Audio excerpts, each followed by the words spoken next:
திமுக கூட்டணி கட்சியோ அல்லது திமுக மேலேயோ வந்து வாரிசு அரசியல், குடும்ப அரசியல் அப்படிங்கிற பிம்பம் தொடர்ந்து கட்டமைக்கப்படுது. அதுக்கு உங்க பதில் என்ன? அது இல்லைங்க. அது உலகம் பூரா குடும்பத்தில் கென்னடி அமெரிக்காவில் கென்னடி குடும்பத்தில் தொடர்ந்து எம்பிக்கள் வாரிசுகள் எலெக்ஷனுக்கு வரலையா சொல்கிறேன். அந்த மாதிரி இங்கிலாந்தில் இல்லையா, எந்த நாட்டிலையும் உலகத்தில் எந்த நாடாக இருந்தாலும் சரி, இந்தியாவில் எந்த மாநிலமாக இருந்தாலும் சரி, மாநில கட்சிகள், தேசிய கட்சி, காங்கிரஸ் மட்டும் இல்லை, பிஜேபியில் அப்பா மந்திரி அவங்களுடைய பிள்ளைங்க வந்து எம்பிக்கள் இல்லையா, மந்திரிகள் இல்லையா மாநிலத்தில்,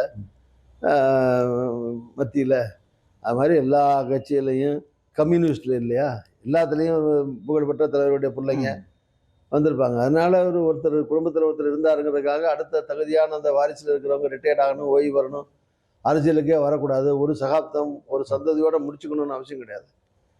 ஒரு புகழ்பெற்ற ஒரு தலைவர் அல்லது மக்களுக்கு தொண்டு செய்த ஒரு எம்பியோ, எம்எல்ஏயோ, அமைச்சரோ, மத்தியிலையோ, மாநிலத்திலேயோ, அகில இந்திய அளவிலையோ இருக்கிற ஒருத்தர் அவர் ஒரு ஓய்வு பெறுற போதோ இல்லை ஈவன் இருக்கிற போது செல்வாக்காக இருந்து அவர் இன்னொருத்தரை கொண்டாட முடிஞ்சாலோ அல்ல மறைவுக்கு பின்னாலே இன்னொருத்தர் வர்றதோ அதில் ஒன்றும் பாவம் கிடையாது. அவர் தகுதி இருக்க யார் வேணா அரசியலுக்கு வரலாம். அவங்க வர்றவனுக்கு தகுதி இருக்கா இல்லையாங்கிறதா. அதை மக்கள் அங்கீகரிக்கிறாங்களா, ஏற்றுக்கிறாங்க.